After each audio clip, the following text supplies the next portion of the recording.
School ছাত্রীকে অপহরণ করে পালাচ্ছে কেউ, পেছনে ধাওয়া করছে জনতা। এরপর ক্যামেরায় যাকে দেখা গেল তিনি নায়ক দেব।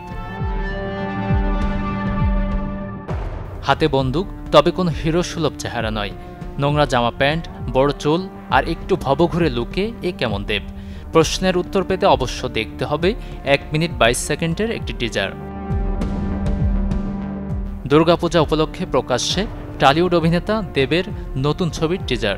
টেক্কা শিরোনামের যে ছবির পরিচালক সৃজিত মুখার্জি। টিজারে দেখা গেছে দেবকে থামাতে মরিয়া রুক্মিণী মৈত্র, অস্থির স্বস্তিকা মুখার্জি, কারণ তিনিই শিশুটির মা। অভিনয় করেছেন নাকি সাংবাদিকের ভূমিকায়। তবে বিস্তারিত গল্প জানতে অবশ্য দেখতে হবে ছবিটি। বেশ কয়েক মাসের বিরতি শেষে নতুন ছবিতে দেব। টেক্কা দিয়ে প্রথমবারের মতো কোনো অপহরণকারীর ভূমিকায় তিনি। ছবিতে যে কমতি নেই কিছু তা জানিয়েছেন টিজার মুক্তির অনুষ্ঠানে, যেখানে সম্প্রতি এক হয়েছিলেন ছবির তারকা কুশলীরা। টলিউডের প্রেক্ষাগৃহে আসছে 8 অক্টোবর। ছবিটি উপভোগ করতে পারবেন দর্শক। Desk report, channel 24।